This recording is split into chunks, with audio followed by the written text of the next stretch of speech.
Chapitre 2. La tempête arriva au cours de la nuit, avec le vent d'ouest. Un éclair déchira le ciel mauve sombre, suivi d'un coup de tonnerre interminable. Une pluie soudaine s'abattit violemment sur le chemin poussiéreux, faisant vibrer les toits, effaçant la saleté des fenêtres. Mais un vent violent eut tôt de chasser l'onde, de repousser la tempête très loin au-delà de l'horizon étincelant d'éclairs. C'est alors que les chiens se mirent à aboyer. Des claquements de sabots résonnèrent, une arme cliqueta, des cris et des sifflements sauvages réveillèrent en sursaut les villageois. Pris de panique, ces derniers se mirent à barricader portes et fenêtres. Les paumes en sueur, ils s'agrippaient aux manches de leurs haches, aux poignets de leurs fourches. Ils s'y agrippaient fermement, le regard impuissant. La terreur parcourt le village. Qui sont les pourchassés? Qui sont les poursuivants? Ces barbares forcenés le sont-ils par peur ou par colère? Traverseront-ils le village à bride abattue, juchés sur leurs chevaux, ou la nuit sera-t-elle bientôt déchirée par la lueur des flammes des maisons incendiées? Silence, silence les enfants. Maman, est-ce que ce sont les démons? Est-ce la traque sauvage, des spectres nés de l'enfer? Maman! Silence, silence les enfants. Ce ne sont ni des démons, ni des diables pix là. C'étaient des hommes. Les chiens ne cessaient d'aboyer, le vent continuait à souffler, les chevaux poussaient des hennissements, leurs fers battaient le sol. Une horde sauvage traversait le village et la nuit.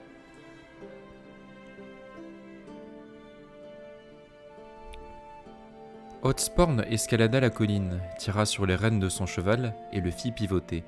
Il était prudent et avisé et n'aimait pas prendre de risques, surtout quand il n'y avait rien à perdre à se montrer vigilant. Il n'était pas pressé de descendre vers la rivière, d'atteindre la station postale. Il préférait d'abord observer attentivement. Devant la station, il ne distinguait ni chevaux ni voitures, juste un petit fourgon attelé d'une paire de mulets. Sur la bâche du fourgon figurait une inscription qu'Hotsporn, de loin, ne pouvait déchiffrer. Mais il ne semblait pas y avoir de danger. Hotsporn était capable de flairer le danger. C'était un professionnel.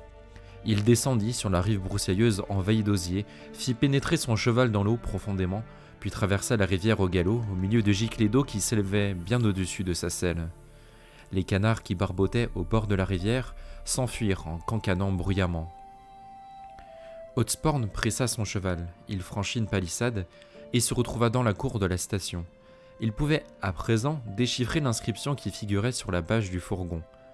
Maître Almavera, artiste du tatouage.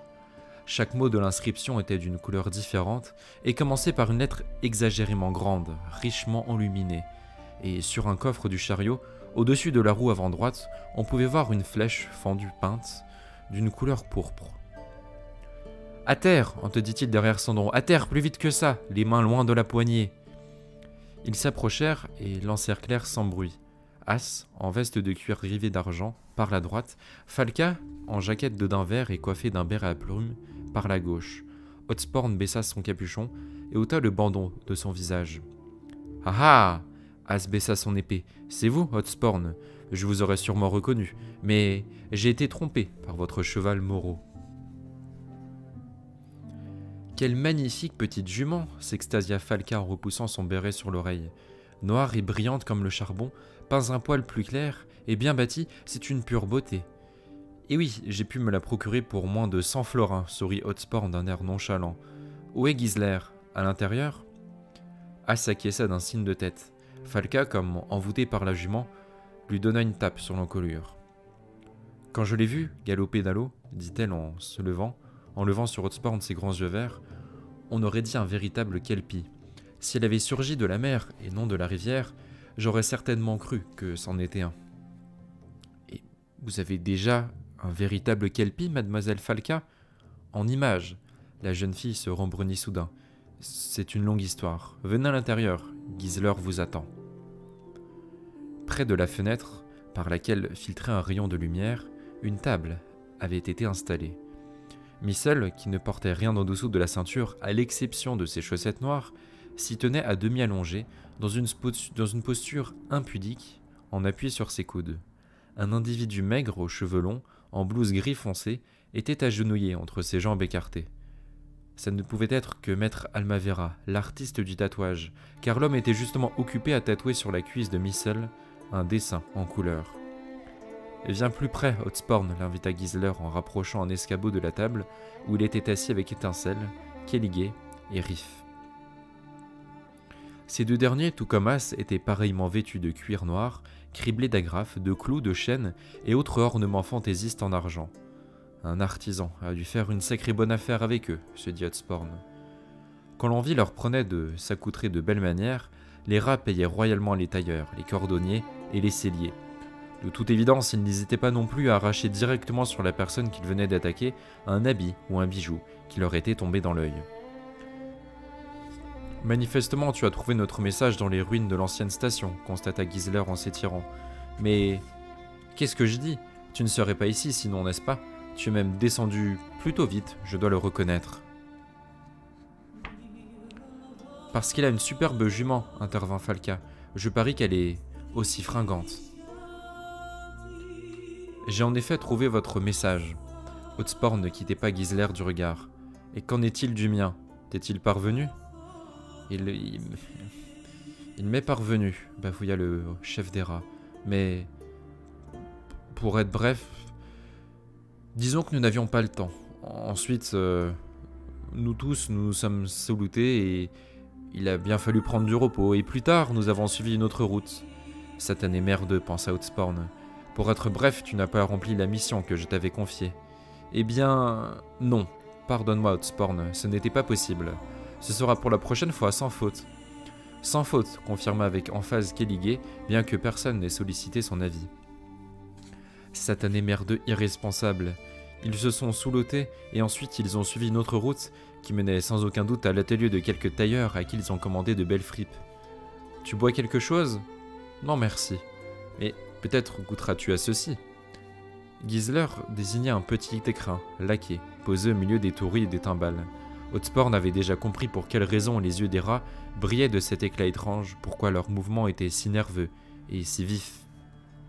De la poudre de première qualité, assura Gisler. N'en prendras-tu pas une pincée? Désolé du retard, trop content d'écouter ta lecture le dimanche soir. T'inquiète pas, y a pas de retardataire, merci à toi de venir, Pablo. Mets-toi bien, bienvenue. J'espère que ta semaine s'est bien passée.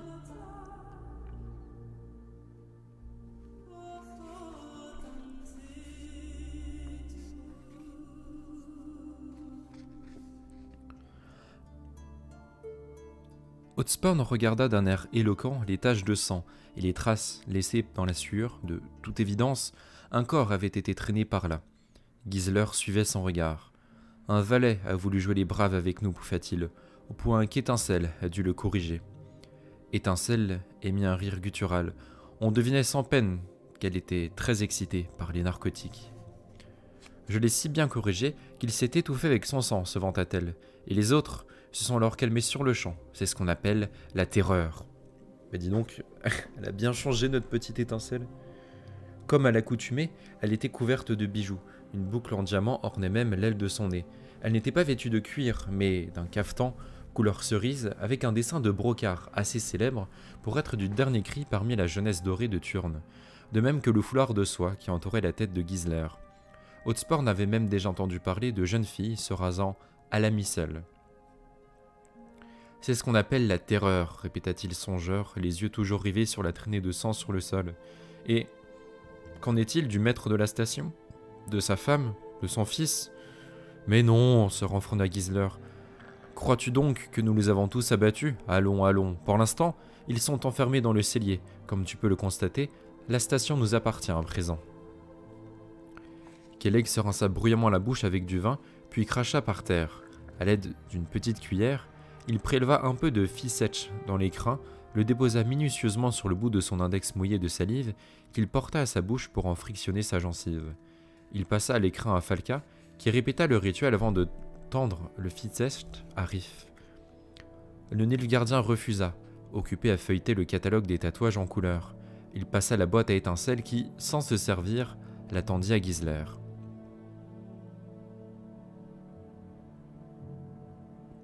La terreur, gronda-t-elle en clignant de ses yeux étincelants et en fronçant le nez. Nous tenons la station par la terreur. C'est ainsi que l'empereur Émir tient le monde entier. Nous n'avons que cette baraque, mais le principe reste le même. Aïe, sacrebleu, hurla Missel sur sa table. Fais attention, regarde où tu plantes tes aiguilles. Tu recommences encore une fois et c'est moi qui vais te piquer, de telle manière que tu te retrouveras transpercé de part en part. Les rats, à l'exception de Falca et de Gisler, pouffèrent. Il faut souffrir pour être belle, s'écria Étincelle. Pique-la, maître, pique-la, ajouta Kéligé. Entre les jambes, elle est blindée. Des blagues de bon goût toujours. Falca proféra d'affreux jurons et lança une timbale dans sa direction. Kelleg se pencha pour l'éviter et les rats ricanèrent de nouveau. Ainsi, commença Hotsporn, bien décidé à mettre un terme à leur hilarité, vous tenez la station par la terreur. Et pour quelle raison? Mis à part le plaisir que vous prenez à terroriser les gens. Nous sommes ici aux aguets, rétorqua Gisler en frottant le ficèche sur sa gencive. Si quelqu'un se pointe pour changer de cheval ou prendre du repos, on le dépouillera. C'est plus confortable ici qu'à un croisement des chemins ou dans des forêts au bord de la grande route. Néanmoins, comme vient de le dire Étincelle, le principe reste le même.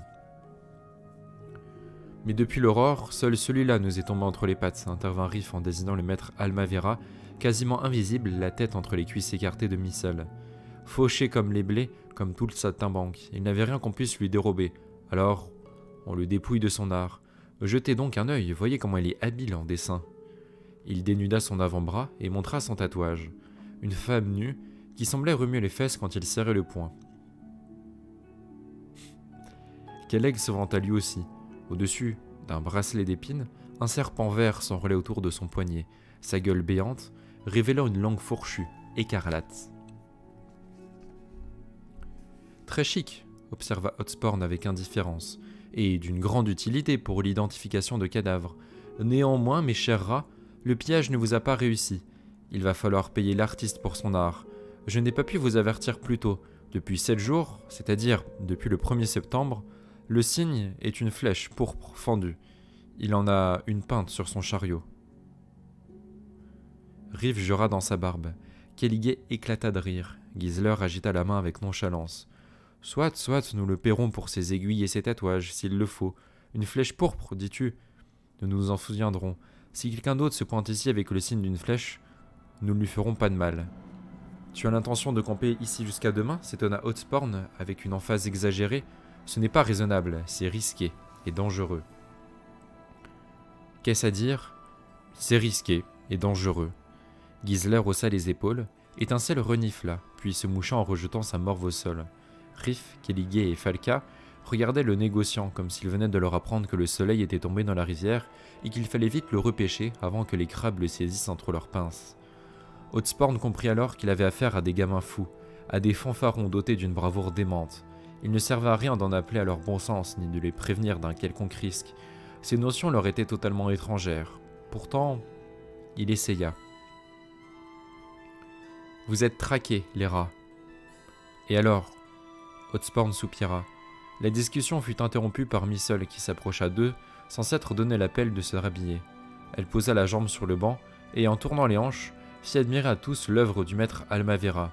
Le haut de sa cuisse, juste à côté de l'aine, arborait désormais une rose couleur ponçon sur une petite tige verte munie de 2 petites feuilles. Alors, demanda-t-elle, les mains sur les hanches, ses bracelets, qui lui couvraient presque entièrement les avant-bras, scintillèrent comme des diamants. « Qu'est-ce que vous en dites ?»« De vraie beauté, pouffa Kéligé en repoussant d'un geste ses cheveux. Hotsporn remarqua qu'il portait plusieurs anneaux à chaque oreille. Bientôt, les anneaux de ce genre, de même que le cuir bardé de métal, seraient sans aucun doute à la mode parmi la jeunesse dorée de la ville de Turne et de la province de Gézo tout entière.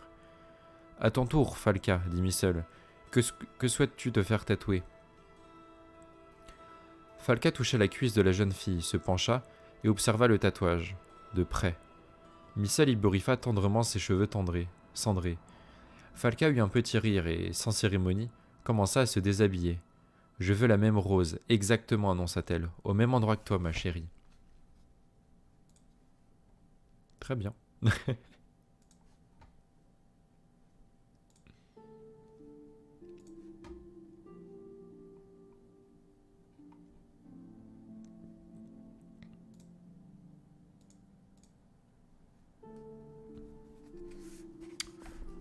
Ciri se fait donc tatouer.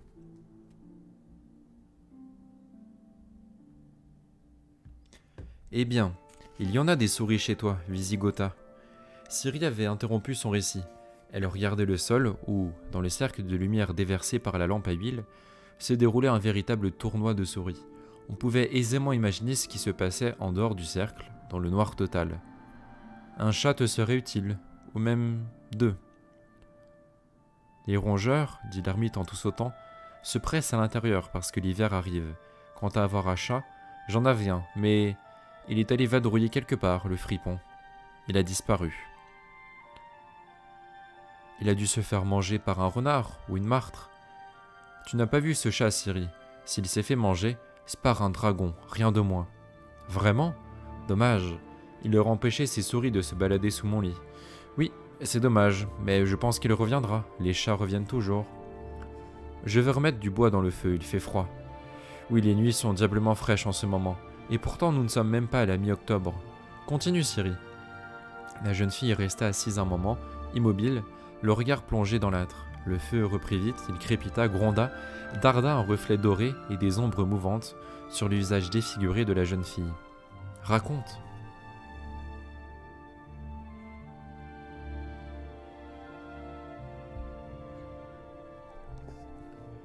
Tandis que maître Almavera la piquait avec son aiguille, Ciri sentait des larmes perler au coin de ses yeux.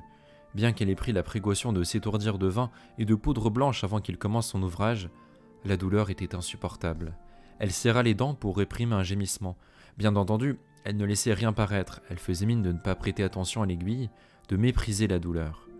Elle s'efforçait de faire comme si de rien n'était, et tentait de prendre part à la conversation que les rats avaient entamée avec Hotsporn, un individu qui souhaitait se faire passer pour un négociant, mais qui, hormis le fait qu'il vivait avec des commerçants, n'avait rien de commun avec le négoce.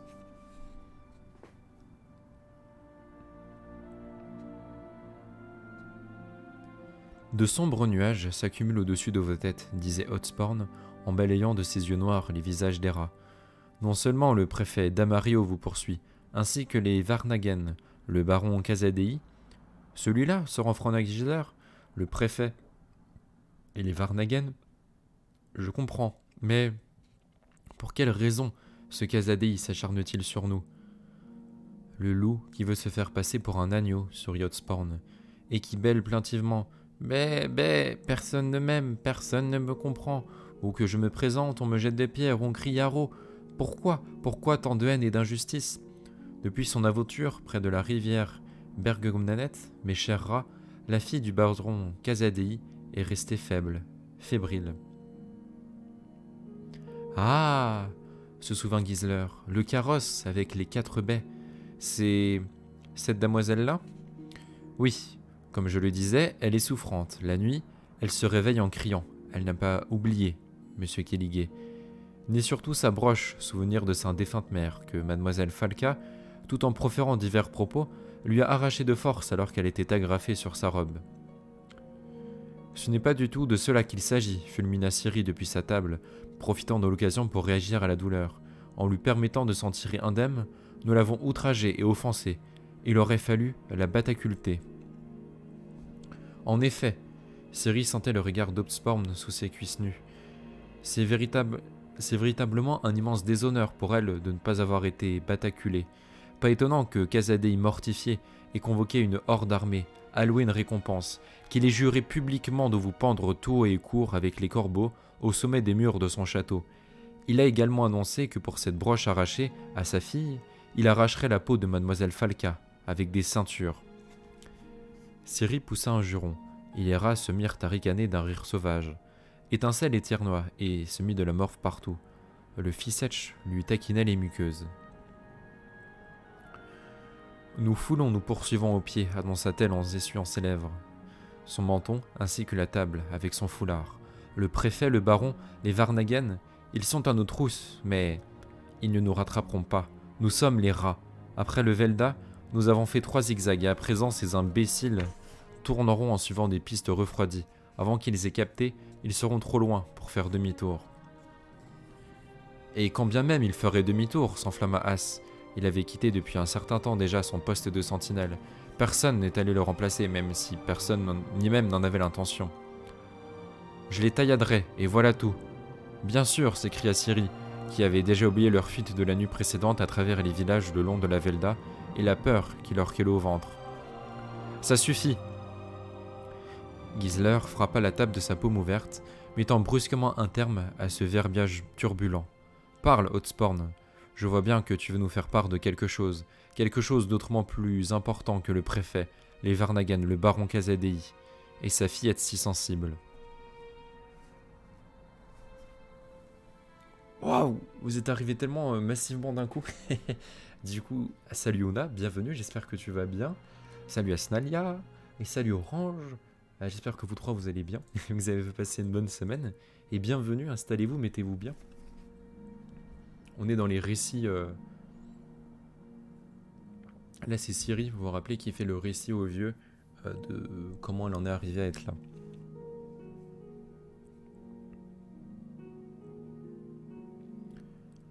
Bonnart est à vos trousses.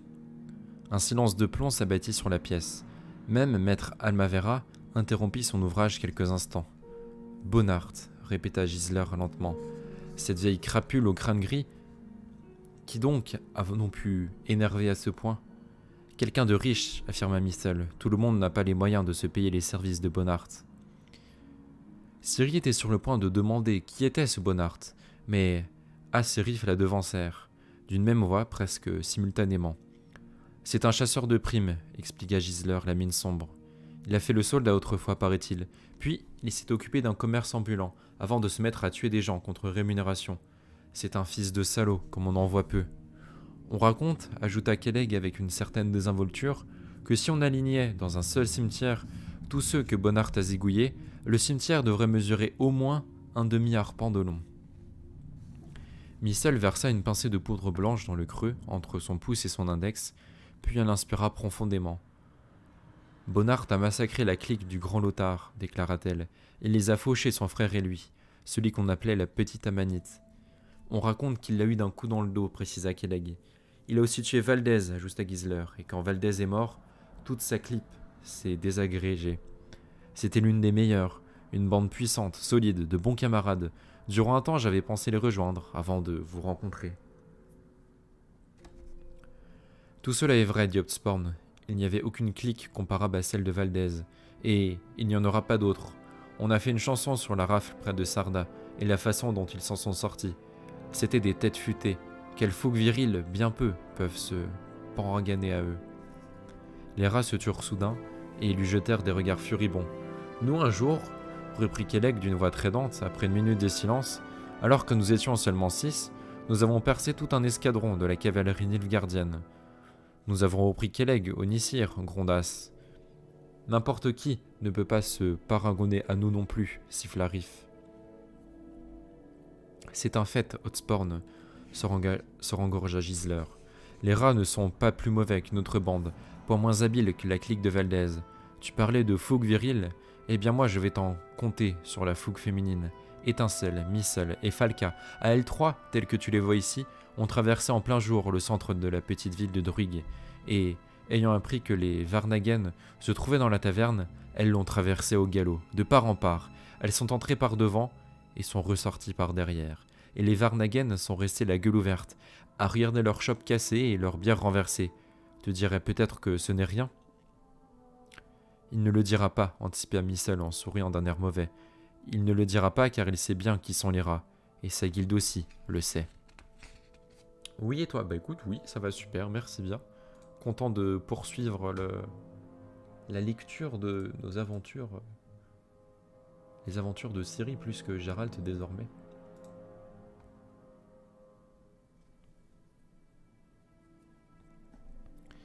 Maître Almavera avait terminé son tatouage. Ciri le remercia, la mine fière, elle se rhabilla et rejoignit la compagnie.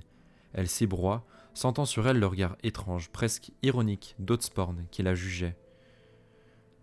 Elle lui jeta un bref regard d'un œil mauvais, en se serrant ostensiblement contre l'épaule de Missel. Elle avait déjà pu constater que ce genre de manifestation refroidissait efficacement l'ardeur des hommes qui avaient des idées en tête. Dans le cas d'Hotsporn, elle le faisait un peu gratuitement, car de ce point de vue, le prétendu négociant n'était pas importun. Hotspur était une énigme pour Ciri. Elle ne l'avait vu qu'une seule et unique fois avant ce jour-là. Le reste lui avait été relaté par Missel. Hotspur et Gisler, lui avait expliqué la jeune fille, se connaissent depuis longtemps et ils étaient compères. Ils utilisaient des signaux et des mots de passe convenus entre eux et se fixaient des rendez-vous dans des lieux précis. Au cours de ces rendez-vous, Hotspur donnait à Gisler des informations. Les rats se rendaient alors sur le lieu indiqué et tombaient sur le marchand, le convoi ou la caravane mentionnée. Il leur arrivait aussi de tuer une personne désignée. Les deux hommes convenaient également toujours d'un signe. Il était alors interdit de toucher au marchand dont le chariot portait le dit signe. Au début, Ciri avait été éberluée et quelque peu désappointée. Elle était en adoration devant Gisler. Elle prenait les rats pour un modèle de liberté et d'indépendance. Elle-même était tombée amoureuse de cette liberté, de ce mépris de tout et de tous. Et voilà qu'il fallait, à brûle-pourpoint, exécuter le travail sur injonction. On leur donnait des ordres comme à des mercenaires. Mieux, quelqu'un leur ordonnait d'attaquer tel ou tel individu, et eux, tête baissée, ils obtempéraient.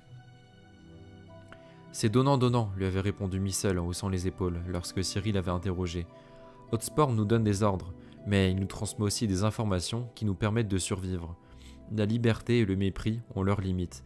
Finalement, c'est toujours comme ça que ça se passe. Nous sommes toujours l'instrument d'autrui. C'est la vie, petit faucon. Ciri avait été stupéfaite et déçue, mais cela n'avait pas duré. Elle apprenait, notamment à modérer sa surprise et à ne pas nourrir trop de vive espérance. La déception était alors moins grande. « Je peux vous proposer un remède à tous vos soucis, mes chers rats, disait Hotspur. Les Nissir, les barons, les préfets, et même les Bonart ne pourront plus vous atteindre. Si, car bien que le licol se resserre autour de vos cous, je connais un moyen qui vous permettra de vous glisser, hors du nœud coulant. » Étincelle pouffa de rire, Riff ricana. D'un geste, Gisler les astreignit au silence, permettant à Hotspur de continuer. Une information circule, reprit le marchand au bout d'un instant.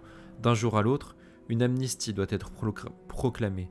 Même ceux qui ont été jugés par coutumance ou condamnés à la potence seront amnistiés, pour peu qu'ils se présentent aux autorités et plaident coupables. Cela s'adresse également à vous. Bobard, s'écria Kellier, les yeux quelque peu embués, car il venait d'inspirer une pincée de Fissetch. C'est un tour des Nilfgaardiens, un stratagème. Ce ne sont pas de vieux roublards comme nous que tu vas rouler dans la farine. Du calme, l'apaisa Gisler. Ne t'emballe pas, Kelleg.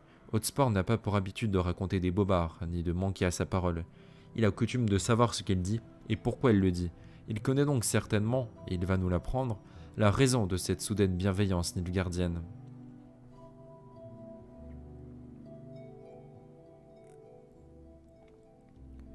L'empereur Émir, annonça Hotspur d'une voix posée, prend femme. Nous allons bientôt avoir une impératrice à Nilfgaard. C'est pour cette raison que l'on doit proclamer une amnistie. L'empereur, à ce qu'on dit, est extrêmement heureux, et il souhaite par conséquent que tous le soient également. La joie de l'empereur, je me la mets où je pense, déclara Missel avec mépris. Quant à l'amnistie, je me permettrai de ne pas en profiter, car cette bienveillance nilfgaardienne sent les copeaux fraîchement tombés, comme s'ils étaient en train d'aiguiser leurs pales. Je doute que ce soit une ruse, dit Hotspur en haussant les épaules. C'est une affaire d'importance, plus importante que vous les rats, et que toutes les cliques réunies. Il s'agit ici de politique. Tu ne peux pas être plus clair, grogna Gisler en fronçant les sourcils, parce que j'ai pas compris les trois quarts de ton histoire. Émir se marie pour des raisons politiques. Certaines affaires pourront être réglées grâce à ce mariage.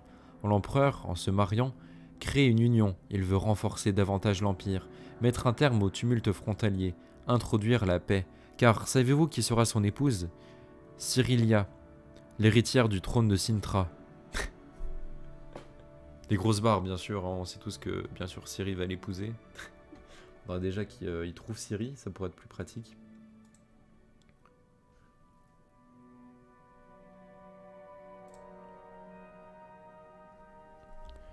Mensonge, explosa Ciri. Baliverne. Hotspur leva les yeux sur elle. De quel front, mademoiselle Falca, ose-t-elle m'accuser de mensonge? Serait-elle mieux informée? Évidemment. Fais moins de bruit, Falca, se fâcha Gisler. Tu es resté silencieux sur ta table pendant qu'on te piquait le cul, et maintenant tu brailles. Qu'est-ce que cette Cintra, Hotsporn? Qui est cette Cyrilla? Pourquoi est-ce donc si important? Cintra, intervint Riff en se versant du ficèche sur le doigt, est un petit état du Nord contre lequel l'Empire, qui le convoitait, a guerroyé. C'était il y a 4 ou 5 ans de cela. C'est exact, confirma Hotsporn. Les soldats de l'Empire ont conquis Cintra et ont même traversé la rivière Yara, mais par la suite, ils ont dû reculer. Parce qu'ils se sont pris une raclée sur le mont Soden, gronda Ciri. Ils ont reculé tellement vite que c'est tout, juste s'ils n'ont pas perdu leurs caleçons en route. D'après ce que je constate, Mademoiselle Falca est familière de l'histoire contemporaine. Cela mérite d'être salué, oui, surtout à cet âge. M'est-il permis de demander quelles écoles Mademoiselle Falca a fréquentées? Non. Ça suffit, intervint Gisler. Hotsporn a raison au sujet de Cintra et de l'amnistie. L'empereur Émir, reprit le marchand, a décidé de créer un état de lierre à Cintra. De quoi? De lierre. Comme le lierre qui ne peut exister sous un tronc solide autour duquel il s'enroule, et le tronc, naturellement, est Nilfgaard. De tels états existent déjà, prenons par exemple Metina, Metch, Toussaint, des dynasties locales y règnent, ou plus exactement, font mine d'y régner. C'est ce qui s'appelle une autonomie de façade, se vanta Riff. J'en ai entendu parler. Le problème pourtant, avec la dite Cintra, est que la lignée royale s'est éteinte. Éteinte! On aurait dit que des étincelles vertes allaient jaillir d'un instant à l'autre des yeux de Cintra. Éteinte! La belle affaire! Les Nilfgaardiens ont assassiné la reine Calante, purement et simplement. Je dois admettre, dit Hotsporn en retenant Gisler qui s'apprêtait de nouveau à réprimander Ciri pour son intervention, que Mademoiselle Falca brille par ses connaissances. La reine de Cintra a effectivement péri au cours de la guerre. Sa petite fille Cyrilla, la dernière héritière de sang royal, a semble-t-il disparu, elle aussi. Émir, en l'occurrence, n'avait pas de quoi constituer, comme l'a si subtilement défini M. Riff, une autonomie de façade, jusqu'à ce que la dite Cyrilla refasse subitement son apparition. Fable que tout cela, pouffa Étincelle, appuyé sur Gisler.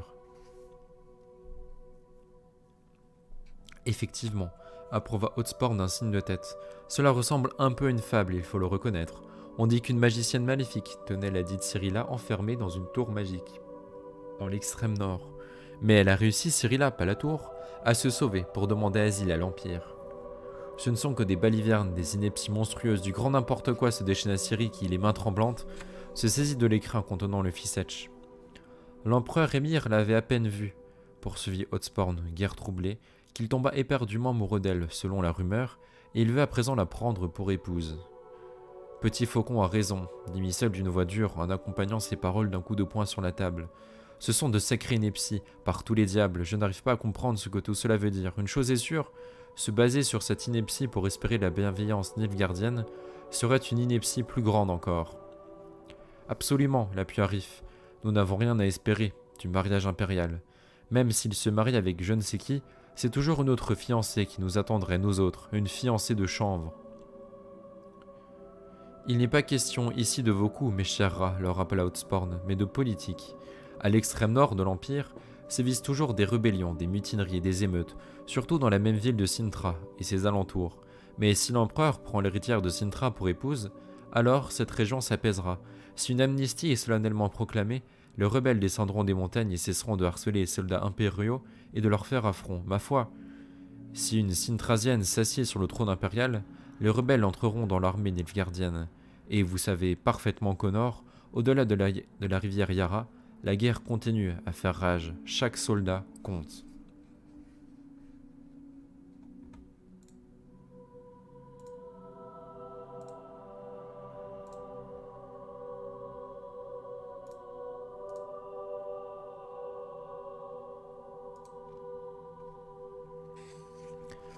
Ah ah, se renfrogna Kelleg, je comprends maintenant. C'est donc de cette sorte d'amnistie qu'il s'agit. Il te donne le choix. Ici, un pieu bien affûté. Là, les couleurs impériales. Tu te retrouves soit avec un pal dans le cul, soit avec les couleurs de Nilfgaard sur le dos. Et en route pour la guerre, allons mourir pour l'Empire. C'est un résumé, ma foi, peut-être un peu vulgaire, mais qui a le mérite d'exister. En réalité, énonça Hotspur en prenant son temps, les choses ne se passent pas toujours ainsi à la guerre. Comme le dit la chanson, sachez, cher rat, que tous ne sont pas obligés de guerroyer. Un certain genre de service de remplacement est possible, à condition bien entendu d'avoir au préalable rempli les conditions de l'amnistie, c'est-à-dire de se présenter aux autorités et reconnaître ses fautes. Comment ? Je sais de quoi il s'agit. Les dents de Gisler étincelèrent brièvement au milieu de son visage bruni par le soleil et assombri par une barbe naissante. La guilde marchande souhaiterait nous accueillir en son sein, les enfants, nous recueillir et nous offrir un toit, comme une mère. Comme une catin plutôt, marmonna Étincelle dans sa barbe. Hotspur fit mine de n'avoir rien entendu. Tu as tout à fait raison, Gisler, approuva-t-il froidement. La guilde peut, si elle le souhaite, vous embaucher, officiellement, pour changer et aussi pour vous donner un toit, vous offrir une protection. Kellige et Missel voulurent s'exprimer, mais les regards insistants de Gisler les en dissuadèrent.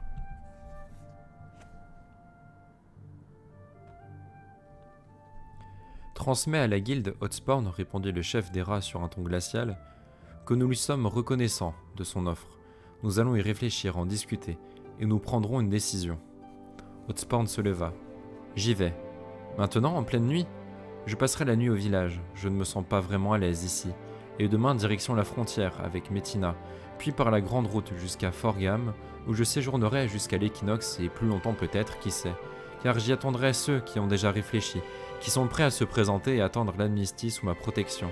Ne perdez pas trop de temps à réfléchir, et en méditation. Rappelez-vous que Bonaparte n'attendra pas l'amnistie. Tu ne cesses de nous effrayer avec ce Bonaparte, dit lentement Gisler en se levant lui aussi. À t'entendre, on pourrait croire que cette vermine est déjà à l'angle du bâtiment, alors qu'il se trouve sans doute à des kilomètres. Il est à la jalousie, acheva Hotspur d'une voix tranquille. À l'auberge sous la tête de la chimère, à quelques 30 000 d'ici. Sans vos zigzags au bord de la Velda, vous seriez tombé sur lui hier, mais cela ne vous afflige pas, je le sais. Adieu Gisler, adieu les rats. Maître Almavera, je vais à Métina et je suis tout ravi d'avoir de la compagnie en chemin. Qu'en dis-tu, maître ? Volontiers, c'est ce que je pensais. Alors ramasse ton fourbi. Allez les rats, payez l'artiste pour son labeur. Ça sent la merde quand même, soyons honnêtes. Ça sent la grosse merde. La station postale sentait l'oignon frit et la soupe de pommes de terre. La femme du maître de la station, temporairement libérée du cellier où elle était enfermée, l'avait préparée. Les rats formèrent un cercle autour de la table, quasiment tête contre tête, penchés au-dessus de la chandelle dont la flamme vacillante crépitait et palpitait. Il est à la jalousie, dit Gisler à voix basse, à l'auberge sous la tête de la chimère. C'est à une journée d'ici à peine, qu'en pensez-vous ? La même chose que toi, gronda Kellige. Allons-y et tuons ce fils de salopard. Nous vengerons Valdez, dit Riff, et la petite Amanite. Et aucun Hotspur ne viendra plus nous provoquer en nous parlant de la renommée et de la bravoure d'autrui. Nous allons trucider ce bonarde, le nécrophage, ce loup-garou. Nous accrocherons sa tête sur le porte de l'auberge pour qu'elle mérite bien son nom, afin que tout un chacun voie qu'il n'était pas un sorcier, mais un simple mortel comme les autres, et qu'il a fini par tomber sur plus fort que lui. On verra quelle bande du Korat jusqu'à la contrée de Péripulse est la meilleure. On chantera des chansons sur nous dans les foires, s'enflamma Kellige, et dans les châteaux aussi. Allons-y. As tapa du poing sur la table. Allons-y et tuons cette ordure. Et plus tard, ajouta Gisler, nous réfléchirons à cette amnistie, à la guilde.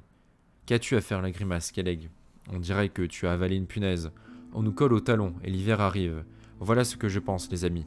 Nous passons l'hiver à nous chauffer les fesses près de la cheminée, protégés du froid par l'amnistie, en sirotant de la bière chaude. Nous la supporterons gentiment, tranquillement, cette amnistie, jusqu'au printemps, disons. Et au printemps, lorsque l'arbre commencera à pointer sous la neige,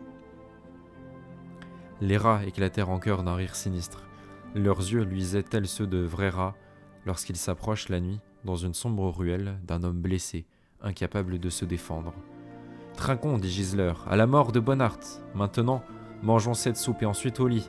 Nous devons prendre du repos, car nous nous mettrons en route dès l'aube. Pour sûr, pouffait Étincelle. Prenez exemple sur Missel et Falca, elles sont au lit depuis 1 heure déjà. La femme du propriétaire de la station frémit près de son chaudron en entendant de nouveau leurs affreux ricanements, sourds et terrifiants.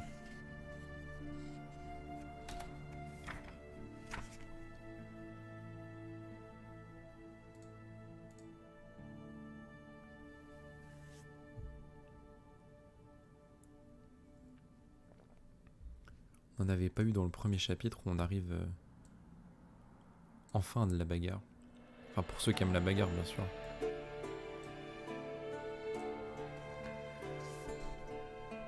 Ciri releva la tête. Elle resta silencieuse un long moment, le regard rivé sur la flamme à peine vacillante de la lampe où finissait de se consumer le reste d'huile. Je me suis sauvée en douce de la station au petit matin, comme une voleuse, poursuivit-elle, dans l'obscurité totale, mais je n'ai pas réussi à partir discrètement. Il a fallu que Micelle se réveille.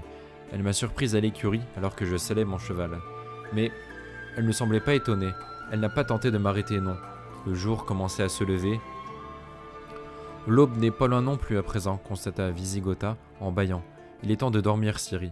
Tu poursuivras ton récit demain. Peut-être as-tu raison, approuva-t-elle en bâillant à son tour. Elle se leva et s'étira. Mes paupières sont déjà lourdes. Mais à ce rythme-là, ermite, je n'aurai jamais fini. Combien de soirées avons-nous déjà derrière nous? Une dizaine au moins. Je crains que l'intégralité de mon récit peut durer 1001 nuits. Nous avons le temps, Ciri. Rien ne presse.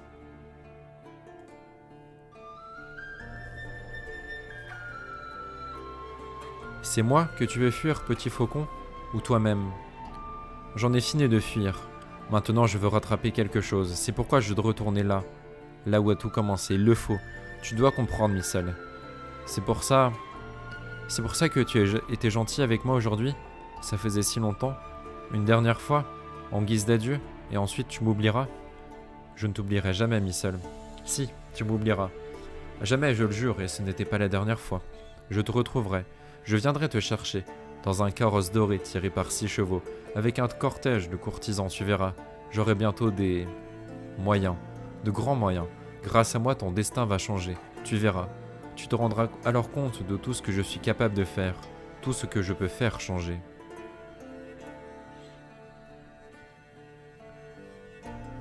Il faudra un pouvoir extraordinaire pour ça, souffla Micelle. Et de la magie puissante. Ça aussi, c'est possible. Ciri passa sa langue sur ses lèvres. Je peux récupérer tout ce que j'ai perdu autrefois pour revenir et m'appartenir de nouveau. Je te le promets, tu seras étonné le jour de nos retrouvailles. Micelle détourna sa tête rasée et contempla les zébrures bleu ciel et rose que l'aube peignait déjà à l'horizon. En effet, grinça-t-elle à voix basse, je serai très surprise si nous nous rencontrons de nouveau, si je te revois un jour, petite. Allez, va, inutile de t'éterniser. Attends-moi, dit Ciri en reniflant, et ne te fais pas tuer. Réfléchis à cette amnistie dont parlait Hautsporn, même si Gisler et les autres n'en veulent pas. Songe-y quand même, Micelle, c'est peut-être une solution. Et moi, je reviendrai te chercher, je le jure. Embrasse-moi. Il faisait jour, la clarté augmentait, le froid redoublait d'intensité. Je t'aime, mon passereau. Je t'aime, petit faucon. Allez, va. Elle ne me croyait pas, bien sûr. Elle était persuadée que j'avais pris peur, que je voulais rattraper Hautsporn pour le prier de m'accorder cette amnistie qui nous avait fait miroiter. Comment aurait-elle pu deviner les sentiments qui m'avaient envahi alors que j'écoutais ce Hautsporn, ce que ce Hautsporn racontait sur Cintra, sur ma grand-mère Calanthe et sur une certaine Cyrilla qui allait devenir la femme de l'empereur de Nilfgaard, ce même empereur qui avait assassiné ma grand-mère et qui avait envoyé à ma poursuite ce chevalier noir coiffé d'un haut mêlé. Je t'ai raconté cet épisode, tu t'en souviens? Sur l'île de Thanedd, quand il a tendu la main vers moi, j'ai fait couler son sang. J'aurais dû le tuer. Alors, mais je n'ai pas pu, j'étais idiote. Bah, du reste, peut-être s'est-il vidé de son sang là-bas sur Thanedd, qu'il a crevé. Pourquoi tu me regardes comme ça? Continue. Raconte-moi comment tu as suivi Hautsporn pour récupérer ton héritage. Inutile de prendre ce ton ironique. Oui, je sais, c'était stupide maintenant, je le vois bien. J'étais plus maligne à Kaer Morhen et au temple de Melitele.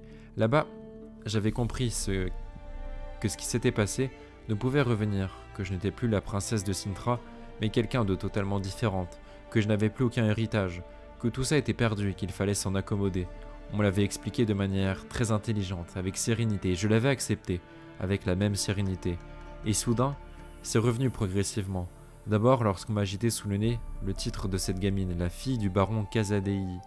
Je ne m'étais jamais préoccupé de ces histoires, mais à ce moment-là, je suis brusquement devenue furieuse. Mon sang n'a fait qu'un tour, et je me suis mise à hurler que j'étais plus titré qu'elle, et de bien meilleure naissance. Et depuis lors, je n'ai cessé d'y penser.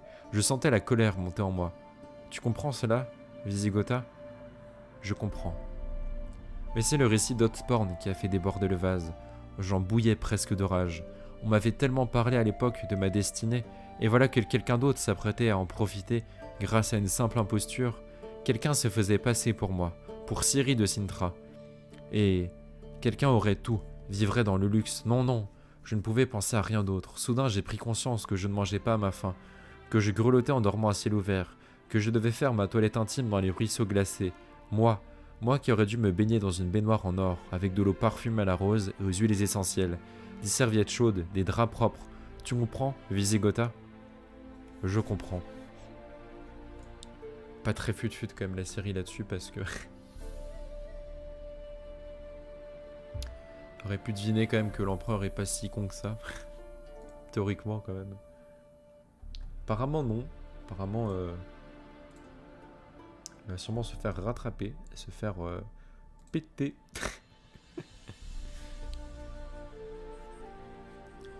J'étais soudain prête à me rendre à la préfecture ou au fort le plus proche de ces chevaliers noirs de Nilfgaard dont j'avais si peur et que j'ai détesté tant.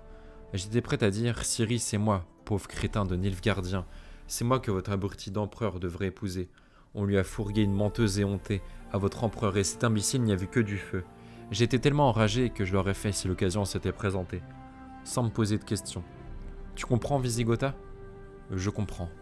Heureusement, j'ai retrouvé mes esprits. Heureusement pour toi, approuva-t-il en hochant la tête. Ce mariage impérial porte toutes les signes d'une affaire d'État, d'une lutte entre différents partis ou factions.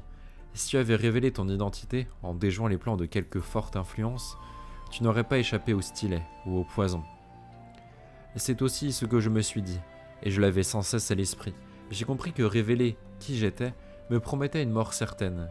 J'ai pu m'en convaincre, mais n'anticipons pas les faits. Ils restèrent silencieux quelques instants, tout à leur travail de dépeçage. Contre toute attente, la chasse avait été bonne ces derniers jours. De nombreux rats musqués, des ragondins, 2 loutres et un castor s'étaient fait prendre dans les pièges et les collets. L'ermite et sa compagne avaient donc beaucoup à faire. « Tu as rattrapé Otsporn » demanda enfin Visigotha. « Oui, répondit Ciri en s'essuyant le front, rapidement d'ailleurs, car elle ne se pressait pas, et il ne fut pas du tout étonné de me voir. Mademoiselle Falca, quelle agréable surprise, exclama Oxporm. Il tira sur ses rênes et fit faire un élégant demi-tour à sa jument Morel. Quoique je ne sois pas réellement surpris, je le reconnais. Je ne cache pas que je m'attendais à votre venue. Je savais qu'une demoiselle comme vous ferait son choix, un choix intelligent. J'ai perçu l'éclat de votre intelligence dans vos magnifiques yeux pleins de charme. Ciri s'approcha si près que leurs éperons faillirent s'entrechoquer. Puis elle se racla la gorge longuement, se pencha et cracha sur le sable. Elle avait appris cette manière de cracher, absolument sordide mais efficace, afin de refroidir les élans des séducteurs. « Je crois comprendre, » poursuivit Otsporn en affichant un léger sourire, « que vous souhaitez profiter de l'amnistie. »« Tu comprends mal. Que me vaut donc la joie de revoir votre charmant visage ?»« Faut-il qu'il y ait une raison ?» s'exclama-t-elle. « Tu disais à la station que tu aimais avoir de la compagnie en chemin. » « Assurément, approuva-t-il avec un sourire plus large. Mais si vous n'êtes pas intéressé par l'amnistie, je ne suis pas certain que nous fassions route ensemble. Comme vous le voyez, nous nous trouvons à la croisée des chemins. Un croisement, 4 points cardinaux, un choix à faire, toute une symbolique. Comme dans cette célèbre légende, la route de l'ouest est sans retour, celle de l'est est sans retour, la route du nord, Au nord, à partir de ce poteau, se trouve l'amnistie. Fiche-moi la paix avec ton amnistie. Comme vous voudrez, comme vous voudrez. Dans ce cas, permettez-moi de vous demander où mène votre chemin. Laquelle des routes offertes par ce croisement symbolique choisiriez-vous? Maître Almavera, l'artiste du tatouage, a dirigé ses mules vers l'est, vers la petite ville de Fano. Le chemin de l'ouest mène au hameau de la Jalousie, mais je vous déconseille vivement cette direction. Yara, dit lentement Ciri, la rivière dont on a parlé à la station. C'est bien l'autre nom de la Yaruga, n'est-ce pas? Vous, qui êtes si instruite, vous ignorez cela, dit-il en se penchant et en le regardant dans les yeux. Ne peux-tu pas répondre normalement quand on te pose une question? Je plaisantais, voyons, inutile de se fâcher. Oui, il s'agit bien de la même rivière, Yara dans la langue elfique, Yaruga en nilfgaardien au nord. Et à l'embouchure de cette rivière, poursuivit Ciri, se trouve Cintra. Tout à fait. Cintra est loin de l'endroit où nous sommes, à combien de milles? C'est assez loin, et tout dépend de la méthode de calcul employée. Chaque nation a sa mesure, on peut se tromper facilement. Le mieux est d'utiliser la méthode des commerçants ambulants, qui comptent de telles distances en jours. Pour arriver à Cintra en partant d'ici, il faut compter entre 25 et 30 jours. Dans quelle direction? Droit vers le nord? Mademoiselle Falca semble bien intriguée par cette Cintra. Pourquoi cela? Je veux monter sur son trône. D'accord, d'accord. Hotspur leva la main dans un geste défensif. J'ai compris l'allusion, je ne poserai plus de questions. La route la plus simple jusqu'à Cintra, paradoxalement, n'est pas celle qui mène au nord directement, car celle-ci est rendue impraticable par les marécages de la région des lacs. Mieux vaut d'abord se diriger vers Forghem et prendre ensuite la direction du nord-est, jusqu'à Metina, la capitale du pays du même nom. Puis il faudra traverser la plaine de Magdira, par la route des marchands, jusqu'à la ville de Nerut. Et ensuite seulement se diriger vers la route du nord, en suivant la vallée de la rivière Lielena. À partir de là, il est facile de se repérer. Des troupes et des convois de transport militaire fréquentent toujours la route, par Nazaire et les marches de Mardanal, à un col qui mène jusqu'à la vallée de Mardanal. Et cette vallée, c'est déjà Cintra. Fit Ciri, en contemplant l'horizon voilé et la ligne effacée des sombres sommets. Jusqu'à Foregam et ensuite au nord-ouest, c'est-à-dire... par où? Vous savez quoi, dit Hotspur en affichant un léger sourire. Je me dirige justement vers Foregam et ensuite vers Metina, tenu par cette petite troupe de sable doré entre les pins. Cheminez donc avec moi, vous ne vous perdrez pas. Pas d'amnistie soit, mais il me sera agréable de voyager avec une demoiselle aussi jolie.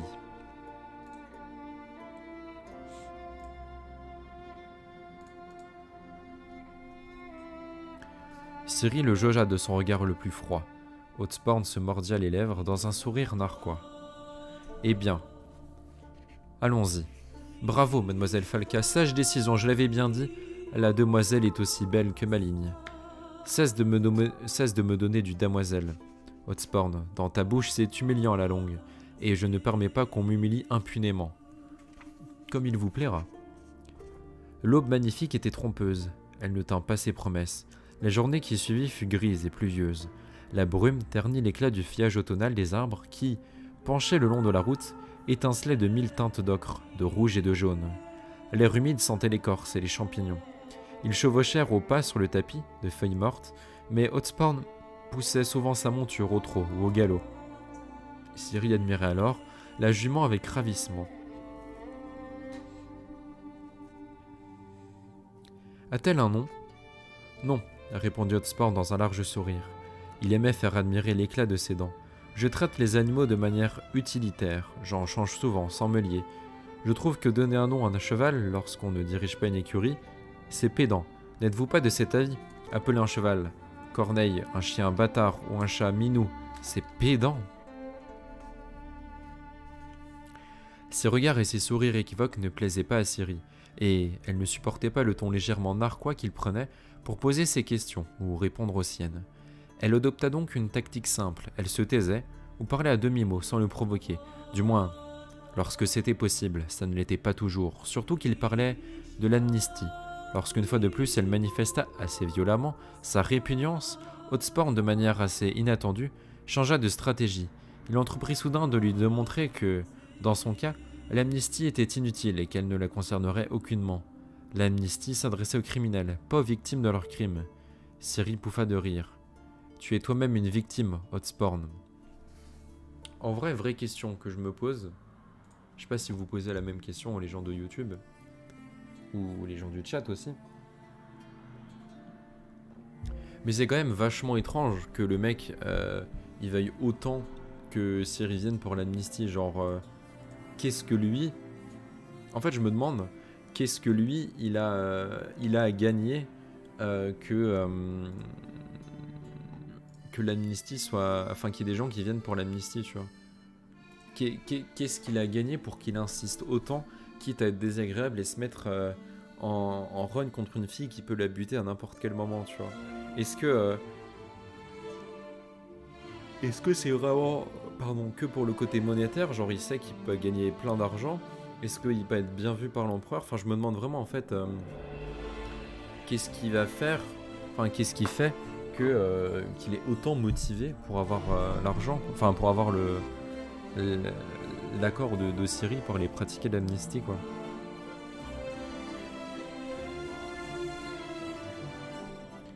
Je parlais tout à fait sérieusement, certifia-t-il. Non pas pour réveiller ta gaieté d'oiseau, mais pour te suggérer un moyen de sauver ta peau, au cas où tu te ferais arrêter. Bien entendu, je ne parle pas ici du baron Caselli, ni des Varnagan, ne t'attends à aucune clémence de leur part. Dans le meilleur des cas, ils te lyncheront sur place, rapidement, et si tout va bien, tu n'auras pas le temps de souffrir.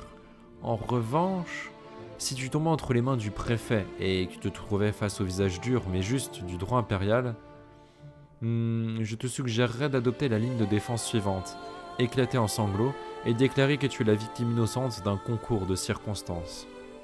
Et qui le croira? Tout le monde, affirma Hotspur en se penchant sur sa selle et en le regardant dans les yeux, parce que c'est la vérité. Tu es bien une victime innocente, Falca. Tu n'as pas encore 16 ans. Au regard du droit impérial, tu es mineur. Tu t'es retrouvé dans la bande des rats par hasard. Ce n'est pas ta faute si tu as tapé dans l'œil d'une des brigantes, Missel, dont les penchants contre nature ne sont un secret pour personne. Tu as été dominé par Missel, utilisée sexuellement et contrainte à... Finalement, tout s'explique, l'interrompit Ciri, elle-même étonnée de son calme. Je vois clair dans ton jeu, Hotspur, j'en ai connu d'autres dans ton genre. Vraiment? Comme la crête de n'importe quel coq, poursuivit-elle tout aussi calmement, tes cheveux se hérissent quand tu penses à Missel et à moi. Comme n'importe quel mal stupide, tu t'es mis dans la tête d'essayer de me guérir d'une maladie contre nature, de remettre la pervertie que je suis à tes yeux dans le droit chemin. Mais sais-tu ce qui est vraiment répugnant et contre nature dans tout cela? De telles pensées, précisément. Hotspur l'observa un instant en silence, un sourire énigmatique, flottant sur ses lèvres étroites. Mes pensées, cher Falca, dit-il au bout d'un instant, ne sont peut-être pas convenables. Ma foi, je reconnais bien volontiers qu'elles ne sont pas innocentes. Mais par les dieux, elles sont conformes à la nature, à ma nature. Tu me fais offense en présumant que mon attirance pour toi est fondée sur une quelconque curiosité perverse. Et tu te fais toi-même offense en ne voyant pas, ou en ne voulant pas, voir que ton charme envoûtant, ta beauté inhabituelle ont le pouvoir de mettre n'importe quel homme à genoux. Que l'attrait de ton regard... Écoute, Hotspur, l'interrompit-elle, cesse de tourner autour du pot. Ton but est-il de coucher avec moi? Quelle intelligence! Exclama-t-il en écartant les bras. Je suis tout simplement un cours de mots. Gros beauf. Je vais t'aider alors.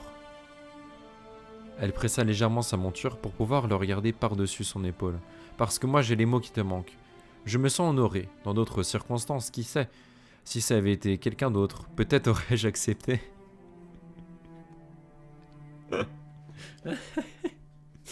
Si c'était pas toi et ta tête bien dégueulasse, peut-être que j'aurais accepté. Néanmoins, tu es moche, donc ça ne m'intéresse pas. Coup dur pour Hotspur qui du coup se prend un petit taquet gratuit. Si ça avait été quelqu'un d'autre, peut-être aurais-je accepté. Mais toi, Hotspur, tu ne me plais pas du tout. Rien, absolument rien chez toi ne m'attire. Je dirais même que c'est le contraire. Tout en toi me rebute. Tu comprendras d'autres que, dans telles conditions, l'acte sexuel serait contre nature. Hotspur éclata de rire en pressant son cheval à son tour. La jument Morel caracola sur le sentier, redressant gracieusement sa tête galbée. Ciri se retourna sur sa selle, luttant avec un étrange sentiment qui, soudain, renaissait en elle, en profondeur, dans le bas de son ventre, se frayant rapidement un chemin vers son épiderme irrité par ses vêtements. Je lui ai dit la vérité, songea-t-elle. Il ne me plaît pas, sacré nom. C'est son cheval qui me plaît, cette jument Morel. Quelle absurdité, non, non, non. Sans même songer à Missel, il serait risible et stupide de lui céder uniquement parce que la vue de sa jument caracolant sur le chemin me plonge dans l'excitation. Le râteau. Ah, tu m'étonnes là, c'est un sacré râteau. C'est vraiment non. Limite, elle lui a sorti un PowerPoint détaillé pour lui expliquer pourquoi par A plus B, ce sera pas possible, quoi. Hotspur la laissa approcher, puis il la regarda dans les yeux, un étrange sourire aux lèvres. Il tirailla de nouveau sur ses rênes, contraignant sa jument à aller au petit trot, à faire des pas en avant et des caracoles sur le côté. Il sait, se dit Ciri. Cette crapule sait ce que je ressens, au nom d'un chien. Je suis curieuse, voilà tout. Des épines de pin se sont prises dans tes cheveux, observa gentiment Hotspur en venant tout près d'elle et en tendant la main. Je vais les enlever si tu me le permets. J'ajoute que j'agis ici par pure galanterie et non pour assouvir mon désir pervers.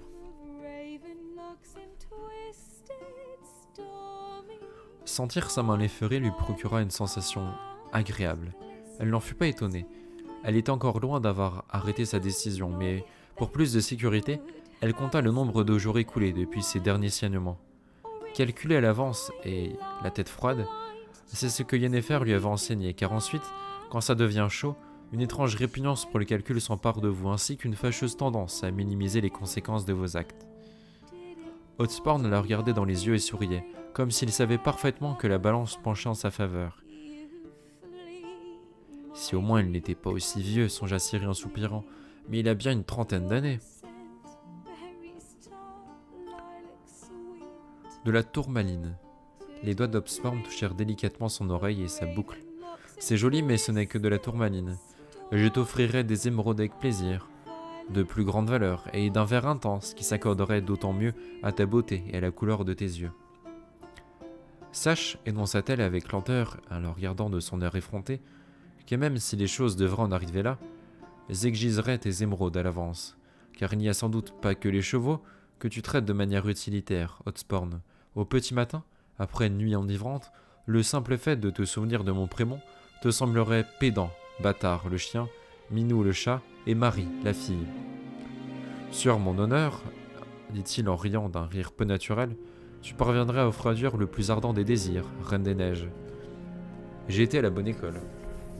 C'est vrai que bon, l'école de Yennefer, apprendre à pas se faire bolosser par les hommes, c'est... Ça va, elle a bien été formée sur que faire et ne pas faire également.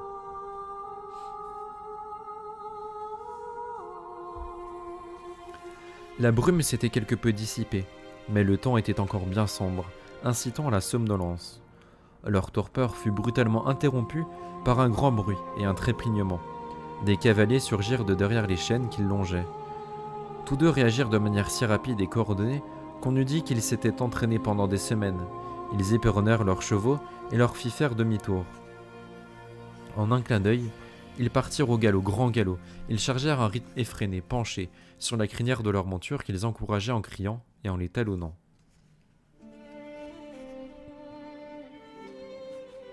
Une volée de flèches siffla au-dessus de leur tête, un cri s'éleva, un cliquetis, un piétinement. « La forêt !» s'écria Hotspur. « Dirige-toi vers la forêt dans les fourrés !» Ils bifurquèrent sans ralentir d'allure.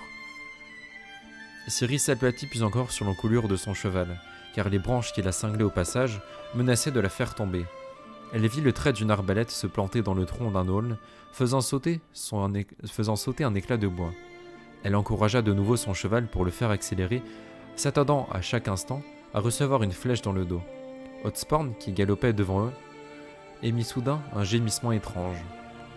Ils sautèrent par-dessus un énorme chablis, descendirent un dangereux escarpement et se retrouvèrent dans un fourré épineux. C'est alors qu'Hotspur glissa brusquement de sa selle et s'effondra dans les canneberges. Sa jument hennit, lança une ruade, agita la queue et poursuivit sa course. Ciri ne posa pas de questions. Elle sauta à terre, donna une tape sur la croupe de son cheval. Alors que ce dernier suivait les traces de la jument Morel, elle aida Hotspur à se relever et tous deux plongèrent dans les buissons, dans l'aulnay. Ils tombèrent à terre, roulèrent en bas de la pente et atterrirent dans de grandes fougères au fond du ravin. La mousse amortit leur chute. De leur cachette, ils pouvaient entendre les claquements de sabots de chevaux de leurs attaquants, plus haut sur l'escarpement. Par chance, ces derniers poursuivaient dans l'immense forêt les chevaux en fuite. Apparemment, leur disparition parmi les fougères était passée inaperçue. « D'où sortent-ils donc ceux-là » siffla Ciri en s'extirpant de sous le corps d'Hotspur et en secouant ses cheveux pour en faire tomber les morceaux de russule qui s'y étaient accrochés. « Des gens envoyés par le préfet ou bien par les Varnagen ?»« De vulgaires bandits, affirma Hotspur en recrachant des bouts de feuilles. Des brigands. Proposez-leur l'amnistie, dit-elle en faisant crisser les grains de sable dans sa bouche. Propose-leur. Tais-toi, ils vont t'entendre. Oh, oh, ici, cria quelqu'un d'en haut. Passe par la gauche, la gauche. Hotsporn, quoi? Tu as du sang dans le dos. Je sais, répliqua-t-il froidement en sortant de sous son vêtement un rouleau de toile et en le présentant son dos. Fourre ça sous ma chemise, au niveau de l'épaule gauche.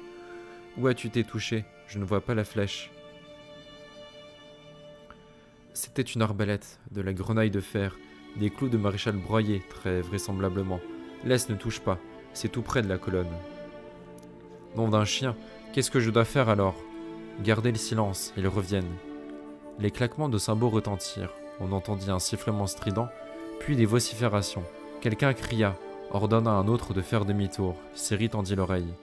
Ils s'en vont, marmonna-t-elle. Ils abandonnent la poursuite. Ils n'ont pas rattrapé nos chevaux. Tant mieux. Nous non plus, nous ne les rattraperons pas. Tu vas pouvoir marcher? Ce ne sera pas nécessaire, déclara-t-il en souriant, et en lui montrant le bracelet plutôt clinquant qu'il avait autour du poignet. J'ai acheté cette pacotille en même temps que le cheval. Il est magique. La jument le portait déjà quand elle n'était encore qu'une pouliche. Quand je le frotte, tiens, de cette manière, c'est comme si je l'appelais, comme s'il entendait ma voix. Elle accourt ici. Cela prendra un peu de temps, mais elle viendra à coup sûr. Avec de la chance, ton cheval la suivra. Et avec de la poisse, tu partiras seul? Falca, dit-il, redevenant soudain sérieux, je ne partirai pas seul. Je vais avoir besoin de toi. Il va falloir que tu m'aides à tenir sur mon cheval. Mes orteils commencent déjà à s'engourdir. Je risque de perdre connaissance. Écoute bien. Ce ravin te mènera jusqu'à la vallée du ruisseau.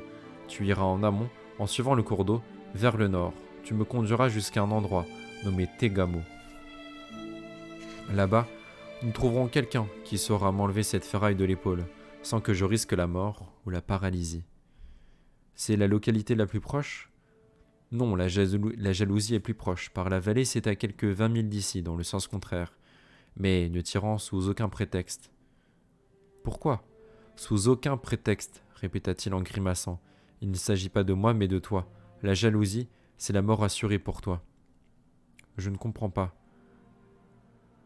Ce n'est pas nécessaire. Fais-moi juste confiance. Tu as dit à Gisler, oublie Gisler. Si tu veux rester en vie, oublie-les tous. Pourquoi? Reste avec moi, je tiendrai ma promesse, Reine des Neiges. Je te paierai d'émeraudes, je t'en couvrirai. Je t'achèterai. Est-ce que ça t'intéresse? Je t'achète. Veux-tu rester avec moi?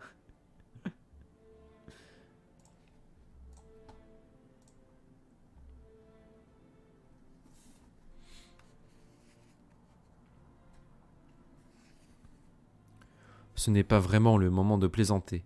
Il n'y a pas d'heure pour plaisanter. Hotspur l'enlaça soudain, la serra dans ses bras et commença à déboutonner son corsage. Sans cérémonie, mais sans hâte non plus, Ciri repoussa sa main. « Vraiment » hurla-t-elle. « Ce n'est pas non plus le moment pour ça. C'est toujours le bon moment, surtout pour moi maintenant. Je te l'ai déjà dit, j'ai été touché à la colonne vertébrale. Demain, des problèmes peuvent surgir. Que fais-tu? Ah, sacré nom. » Cette fois, elle l'avait repoussé plus fort, trop fort. Hotspur blêmit, se mordit les lèvres, gémit de douleur. « Pardonne-moi, mais quand on est blessé, on doit rester sagement allongé. La proximité de ton corps me fait oublier la douleur. Arrête, sacré nom. Falca, sois gentil avec un homme souffrant. » Mais c'est quoi ce forcing? Monsieur, faut arrêter. Faut arrêter de forcer les femmes à avoir des relations qu'elles ne veulent pas. Tu vas souffrir si tu n'ôtes pas tes mains, tout de suite. Moins fort, les brigands peuvent nous entendre. Ta peau est comme du satin, arrête de frétiller. Ah, au diable, songe Ciri. Qu'il en soit ainsi, finalement, quelle importance, je suis curieuse. J'en ai bien le droit. Il n'est pas question de sentiment ici. Je le traiterai de manière utilitaire, voilà tout. Et sans pédanterie, je l'oublierai. Le chantage affectif. Oh, mais c'est tellement ça. Le chantage affectif, tellement, genre, la manipulation.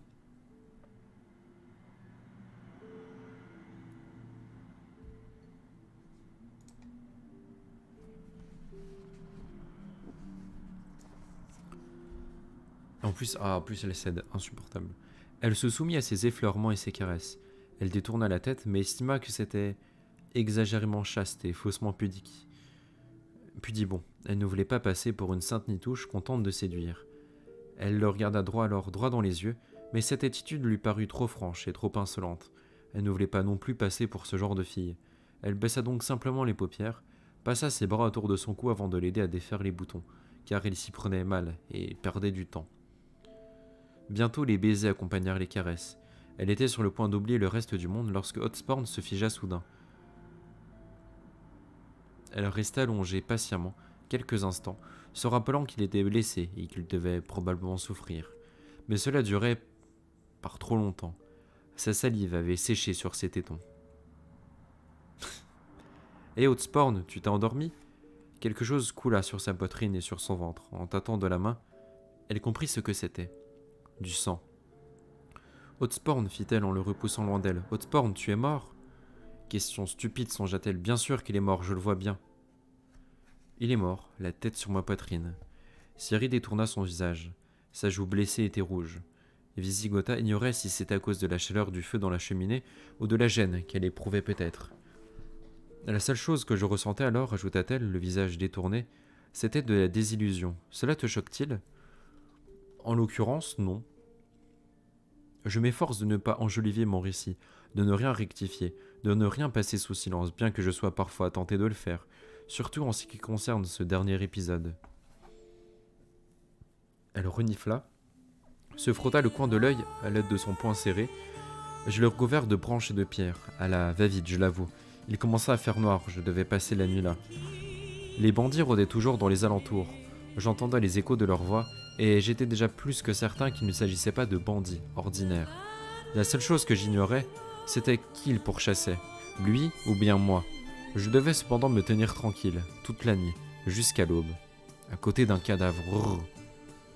À l'aube, reprit-elle, au bout d'un instant, la rumeur des poursuivants avait cessé depuis longtemps, et je pus me remettre en route. J'avais déjà une monture. Le bracelet magique que j'avais ôté du poignet d'Hotspur avait parfaitement fonctionné. La jument Morel était revenue. Désormais, elle m'appartenait. C'était mon cadeau. Il existe une coutume sur les îles Skellige, le sais-tu ? Toute jeune fille a droit à un présent de la part de son premier amant. Quelle importance que le mien soit mort avant d'avoir eu le temps de le devenir. En vrai, elle a tellement raison, elle est tellement forcée que bon, au moins qu'il serve à quelque chose et que elle récupère son cheval. La jument frappa le sol de ses sabots avant, hennit, se tourna sur le côté comme pour se faire admirer. Ciri ne put retenir un soupir d'émerveillement à la vue de cette encolure droite et élancée, mais très musculeuse, de la petite tête bien galbée, au front bombé, de la croupe haute. C'était un animal magnifiquement proportionné. Elle s'approcha prudemment, montrant à la jument le bracelet qu'elle portait au poignet. Cette dernière s'ébroua longuement, coucha ses oreilles agiles, mais ne s'opposa pas à ce que Ciri la saisisse par la bride et caresse ses naseaux de velours. « Kelpie, dit Ciri, tu es noir et agile comme un kelpie marin. Tu es une enchanteresse comme lui. Tu t'appelleras donc Kelpie. Et je n'ai cure que ce soit pédant ou non. De toute façon, ça ne lui servira plus. » Bah c'est ça, en vrai, il est mort, autant servir le cheval, elle va pas marcher à pied pour faire tout le chemin qu'elle a à faire. Hein. La jument s'ébroua, redressa les oreilles, secoua sa queue soyeuse qui descendait jusqu'à ses pâturons. Ciri, qui aimait se tenir en hauteur sur la selle, raccourcit les sangles des porte-étriers, tâta la selle plate, atypique, sans arçon et sans pommeau, sur le pontet avant. Elle ajusta ses chaussures aux étriers et saisit le cheval par la crinière. « Du calme, Képi. » La selle, contrairement aux apparences, était tout à fait confortable, et pour des raisons évidentes, beaucoup plus légère que les selles habituelles des cavaliers. « Maintenant, annonça Ciri, en tapotant l'encolure chaude de la jument, nous allons voir si tu es aussi fringante que tu es belle, si tu es un véritable genet d'Espagne, ou une vulgaire rosse. Que dis-tu d'un galop sur 20 000, Kelpie ? » Si en cette nuit profonde, quelqu'un était parvenu à se glisser subrepticement jusqu'à la cabane au toit de chaume pentu et couvert de mousse, perdu au milieu des marécages, s'il avait regardé à l'intérieur à travers l'une des fentes des volets, il aurait vu un vieillard, à la barbe grise, en train d'écouter le récit d'une adolescente aux yeux verts et aux cheveux couleur de cendre. Il aurait vu les braises sur le point de s'éteindre dans l'âtre, revivre soudain et briller, comme si elles pressentaient la suite du récit. Mais personne n'aurait pu les voir. La cabane du vieux Visigota était bien cachée, au milieu des joncs des marécages, dans un endroit désert, plongé éternellement dans le brouillard, où personne n'osait s'aventurer. La vallée du ruisseau était plane, idéale pour la chevaucher. Aussi Kelpie galopait-elle comme le vent. Effectivement, je ne me dirigeais pas vers l'amont, mais vers l'aval de la rivière. J'avais retenu ce nom particulier, la jalousie. Je me souvenais de ce que Hotsporn avait dit à Gisler à la station. J'avais compris pourquoi il m'avait mis en garde contre ce bourg. Il devait y avoir un traquenard à la jalousie. Lorsque Gisler avait pris à légère l'offre d'amnistie et la possibilité de rejoindre la guilde, Hotsporn lui avait fait part à dessein de la présence dans le bourg du chasseur de prines. Il savait que les rats goberaient cet appât, qu'ils se rendraient là-bas et tomberaient dans le piège. J'ai alors pensé, je dois les devancer, leur couper la route et les prévenir, leur faire rebrousser chemin, à tous, ou au moins à mi seul. Je devine que tu n'as pas réussi, marmonna Vésigota. À ce moment-là, poursuivit-elle d'une voix sourde, je croyais qu'à la jalousie les attendait un important détachement armé. Même dans mes pensées les plus téméraires, je n'aurais jamais imaginé que cette embuscade consistait en un seul homme. Elle se tut, le regard plongé dans l'obscurité. Je ne savais pas non plus la moindre idée du genre d'homme que c'était.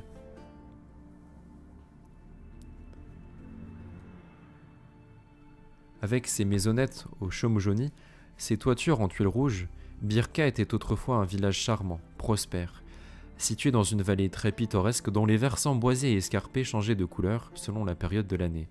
En automne tout particulièrement, Birka réjouissait les regards des artistes et les cœurs sensibles, jusqu'à ce que le village change de nom. Voici comment un jeune laboureur, un elfe, qui vivait dans une colonie elfique tout proche, était éperdument amoureux d'une jeune meunière de Birka. La petite meunière, bien polissonne, n'avait que faire de l'elfe énamouré et continuait à fricoter avec ses voisins, ses connaissances et même les membres de sa famille. Yes. Un endroit très recommandable du coup, hein, si ça couche entre les gens de la famille.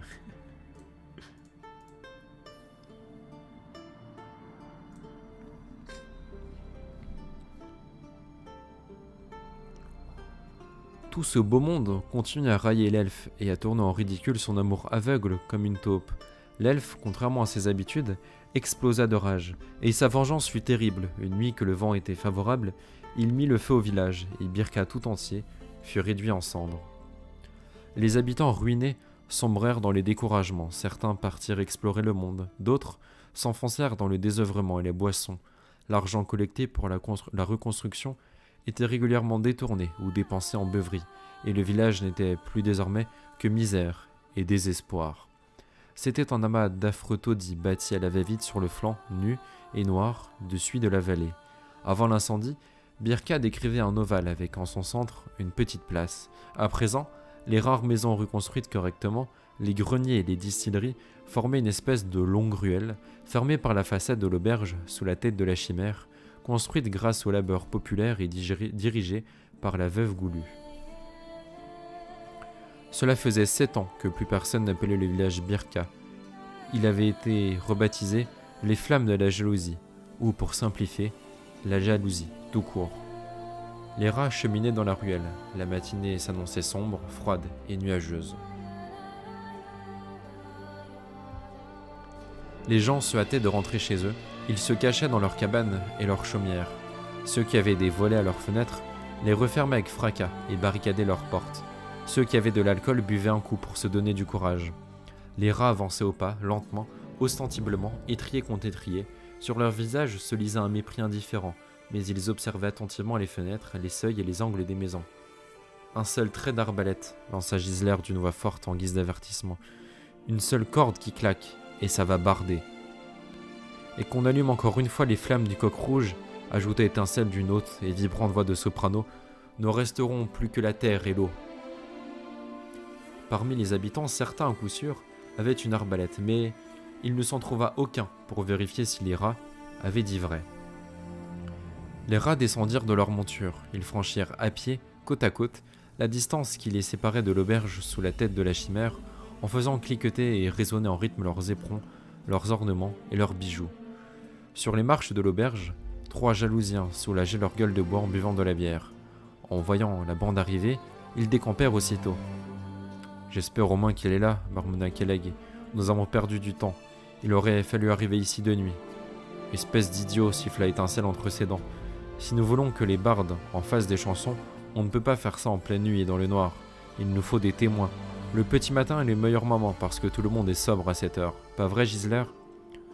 Le chef des rats ne répondit pas. Il souleva une pierre, prit de l'élan et la jeta contre la porte de l'auberge. « Sors de là, Bonnart !»« Sors de là, Bonnart !» reprirent en chœur les rats. « Dehors, Bonnart !» Ils entendirent des bruits de pas à l'intérieur, des pas lents et lourds. Michel sentit ses poils se hérisser.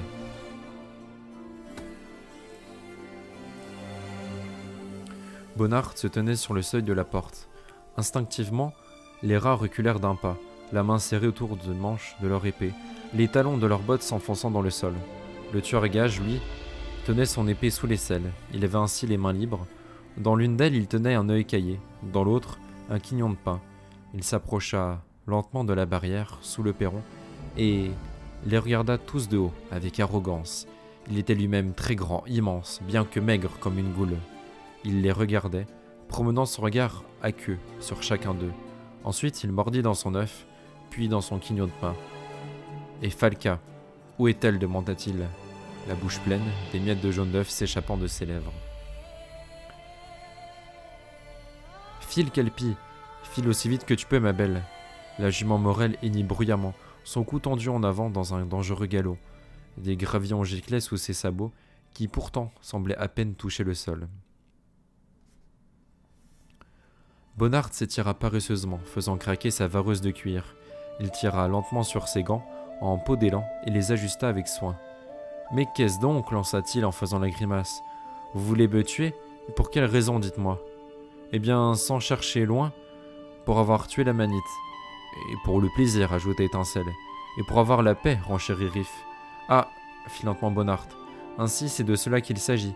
Et si je vous promets que vous aurez la paix, renoncerez-vous à me tuer ?»« Non, chien blanc, nous ne renoncerons pas, » répondit Michel avec un sourire carnassier. « Nous te connaissons. Nous savons que tu ne nous feras pas de cadeau, que tu seras à nos trousses, attendant l'occasion de nous attaquer par derrière. Viens te battre. » « Doucement, doucement, » répliqua Bonnart, un affreux sourire étirant ses lèvres sous sa moustache grise. « Nous aurons tout notre temps pour danser. Il n'y a pas de quoi s'exciter. D'abord, je vais vous faire une proposition, les rats.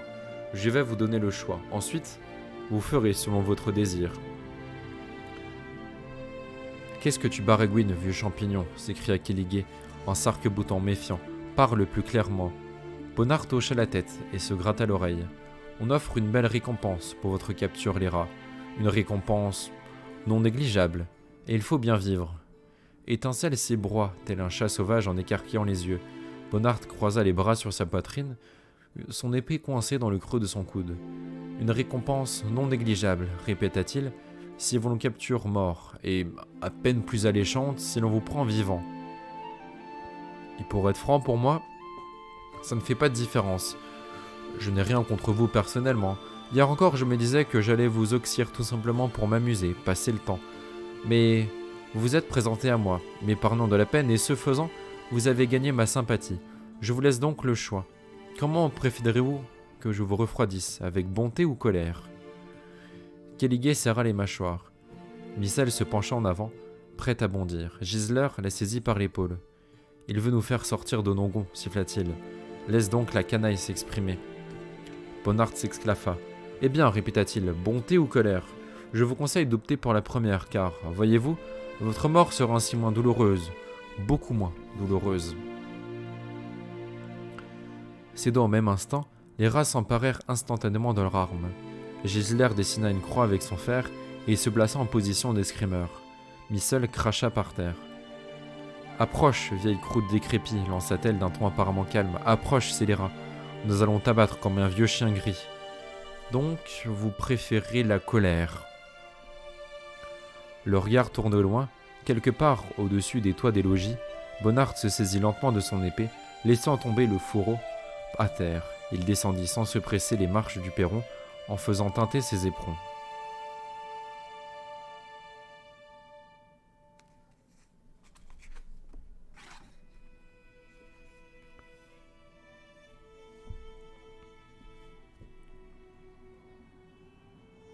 Les rats se répartirent rapidement de part et d'autre de la ruelle. Kelleg recula le plus à gauche possible, se retrouvant presque contre le mur de la distillerie.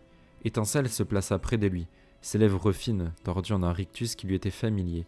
Missel, As et Riff se postèrent sur la droite. Gisler restait au centre, les sourires foncés, les yeux rivés sur le chasseur de primes. « Bon d'accord, les rats. » Bonnard regarda sur le côté, leva les yeux en direction du ciel, puis redressa son épée et cracha sur le tranchant. « Vous voulez danser? On va danser. En avant la musique !» Les rats se jetèrent sur le chasseur de primes comme des loups, avec une rapidité fulgurante, sans bruit, sans avertissement.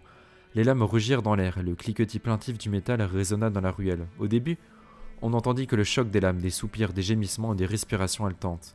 Et puis subitement, brutalement, les rats se mirent à crier et à tomber les uns après les autres. Riff sortit du tourbillon le premier. Il s'affala contre le mur, son sang giclant sur la chaux, couleur sang, blanc sable.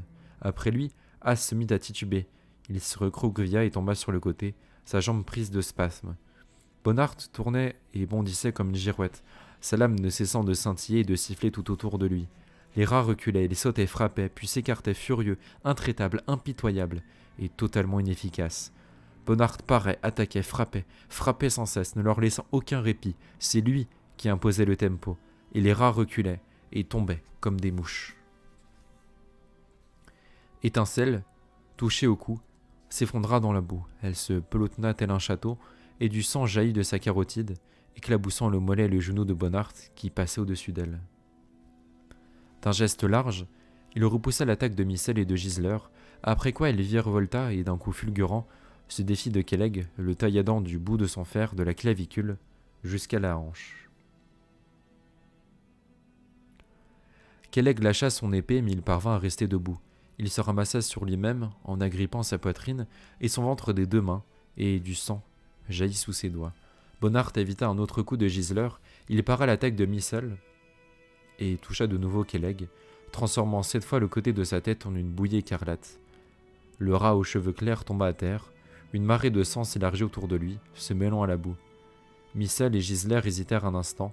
Au lieu de fuir, ils poussèrent un hurlement sauvage et furieux, à l'unisson, puis ils se jetèrent sur Bonnard et trouvèrent la mort.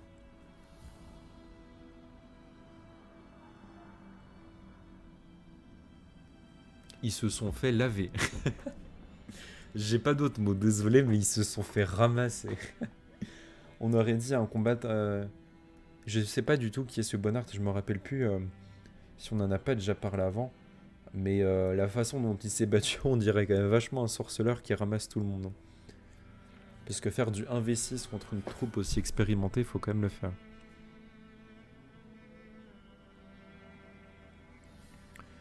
Ciri fit irruption dans le bourg et galopa le long de la ruelle. Des giclées de boue jaillissaient sous les sabots de sa jument Morel. Bonnard repoussa du talon Gisler, allongé au pied du mur. Le chef des rats ne donnait plus aucun signe de vie.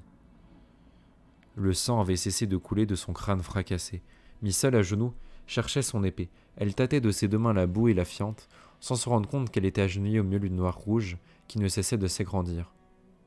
Bonnard s'approcha d'elle lentement. « Non !» Le chasseur de primes releva la tête.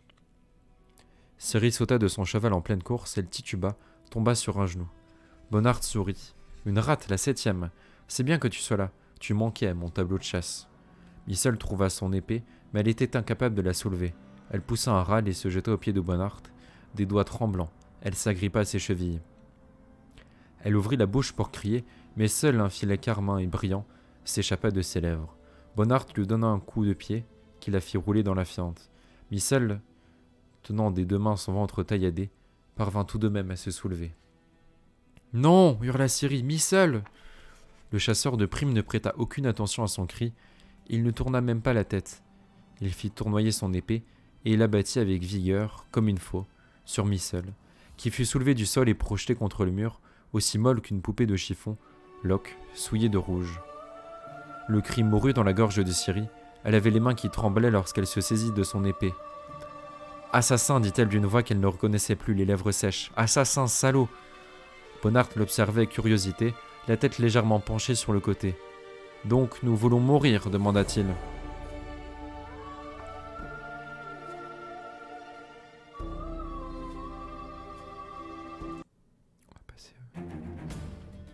playlist plus adaptée. Donc nous voulons mourir, demanda-t-il.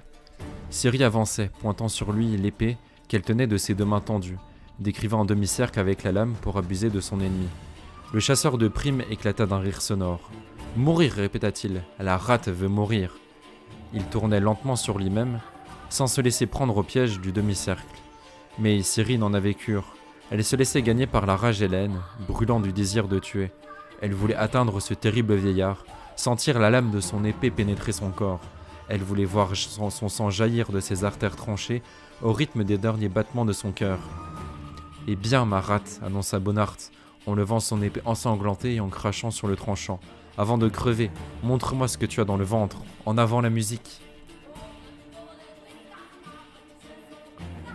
Franchement, c'est pas croyable qu'il soit pas entretué dans ce premier affrontement, raconta 6 jours plus tard le fils du fabricant de cercueils. Ils avaient une envie folle de se massacrer, ça se voyait, autant elle que lui. Ils ont fondu l'un sur l'autre, en un clin d'œil à peine, c'était parti. On n'entendait plus que le cliquetis métallique de leurs épées. Ils échangeaient 2 ou peut-être 3 coups. Personne n'aurait réussi à faire le compte, ni à l'œil nu, ni à l'oreille. Ils frappaient bientôt vitre, mes seigneurs, pour qu'on puisse distinguer les coups. Et ils dansaient et sautaient, l'un autour de l'autre, comme 2 belettes. Stéphane Skellen, surnommé Chat-Huant, écoutait attentivement, tout en jouant de son nagaïka. Ils se sont écartés l'un de l'autre en bondissant, poursuivait le garçon. Et ils n'avaient pas la moindre égratignure, ni l'un ni l'autre. La rate, ça se voyait bien, était enragée comme le diable lui-même, et elle sifflait comme un grippe-mot à qui on essayait de voler sa souris. Sieur Bonart, lui, était tout à fait calme. « Falca !» lança Bonart en souriant en découvrant ses crocs comme une véritable goule. « De toute évidence, tu sais danser et manier l'épée. Tu m'intrigues, petite jouvencelle. Qui es-tu donc? Dis-le-moi, avant de mourir. »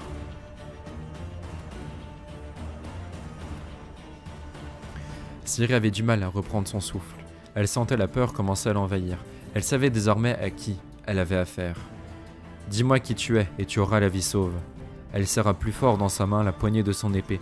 Il fallait absolument qu'elle passe outre ses parades, qu'elle le taillade avant qu'il réagisse. Elle devait l'empêcher de riposter et parer les coups de son épée. Si la douleur et la paralysie s'emparaient une nouvelle fois de son avant-bras, ce serait fini pour elle.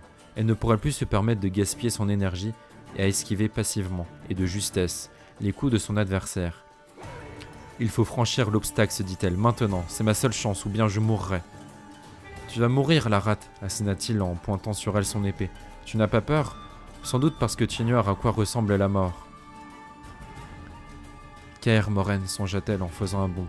Lambert, panache, salto. » Elle avança de 3 pas, effectua une demi-pirouette et lorsqu'il attaqua, ignorant la feinte, elle exécuta un salto arrière, atterrit au sol en réalisant une adroite génuflexion et se jeta aussitôt sur lui, plongeant sous sa lame et se préparant à lui porter un coup terrible à la force du poignet en cédant d'une forte tension de la hanche. Elle fut soudain pleine d'euphorie, elle pouvait presque sentir le tranchant de sa lame mordre la chair de son ennemi. Au lieu de cela, il y eut un choc volant, celui du métal contre le métal, et soudain, un éclair dans ses yeux, une secousse, et la douleur. Elle sentit qu'elle tombait, elle était à terre. Il a paré et riposté, songea-t-elle. Je suis en train de mourir. Bonart lui donna un coup de pied dans le ventre, puis un autre, dans le coude cette fois, qui lui fit lâcher son épée. Ciri prit sa tête entre ses mains. Elle ressentait une douleur sourde, mais ne décela ni blessure, ni sang sous ses doigts. Je me suis pris un coup de poing, songea-t-elle avec horreur. Je me suis tout bonnement pris un coup de poing ou de pommeau. Il ne m'a pas tué, il m'a flanqué une raclée, comme à une vulgaire morveuse. Elle ouvrit les yeux. Le chasseur de primes se donnait debout, au-dessus d'elle, terrible, aussi décharné qu'un squelette. Il les dominait tel un arbre malade et dépourvu de feuilles. Il puait le sang et la sueur.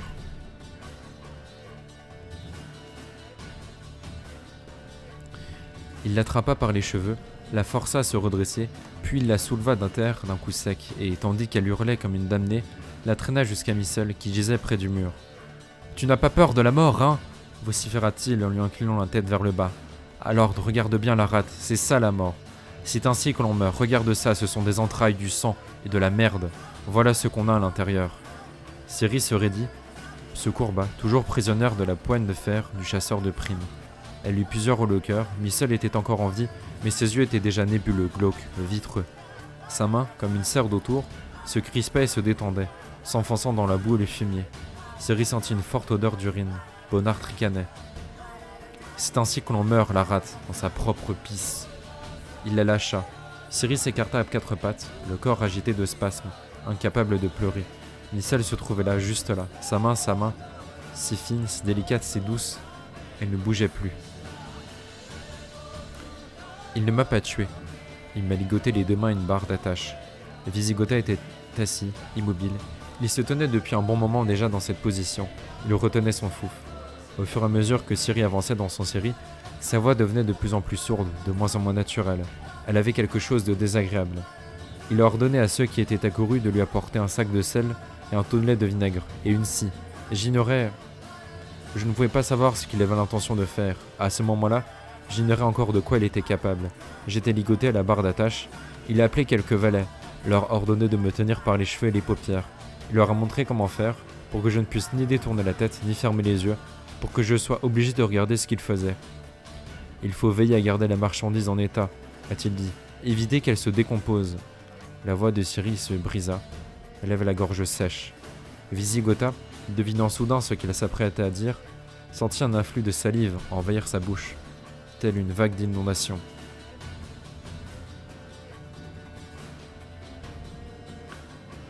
Il leur a tranché la tête avec la scie, dit Ciri d'une voix sourde, à Gisler, Kelleg, As, Rif, Étincelle et Micelle. Il leur a tranché la tête, un à un, sous mes yeux.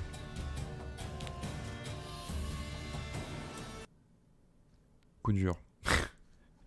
Coup dur pour Ciri là, vraiment la merde. On va revenir sur une musique plus calme parce que le combat était rude. Si cette nuit-là, quelqu'un était parvenu à se glisser subrepticement jusqu'à la cabane au toit de chaume, pentu et couvert de mousse, perdu au milieu des marécages, s'il avait regardé à l'intérieur à travers l'une des fentes des volets, il aurait vu dans la pièce faiblement éclairée un vieillard, à la barbe grise vêtu d'une peau de mouton, et une jeune fille aux cheveux couleur de cendre, le visage défiguré par une cicatrice sur la joue. Il aurait vu la jeune fille sangloter dans les bras du vieillard, et celui qui tentait de l'apaiser en caressant d'un geste machinal et maladroit ses épaules secouées de spasmes. Mais personne n'aurait pu la voir. La cabane était bien cachée, au milieu des joncs des marécages, dans un endroit désert, plongé éternellement dans le brouillard, où personne n'osait s'aventurer.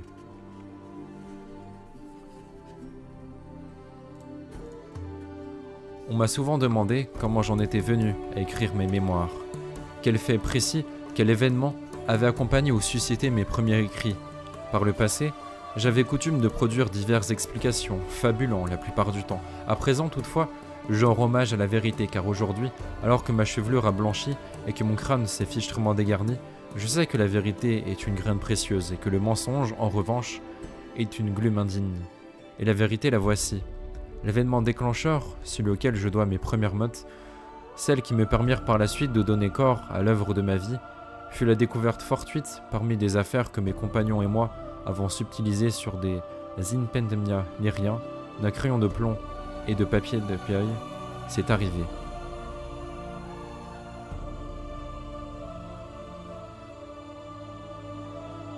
Jasquier, un demi-siècle de poésie. Et c'est sur ce combat assez violent et cette fin tout à fait horrible pour Ciri que se termine ce chapitre 2. J'espère qu'il vous a plu et pour YouTube on se dit du coup dans une semaine pour le nouveau replay, à moins que vous ne veniez le dimanche 21h écouter le chapitre 3 avec nous.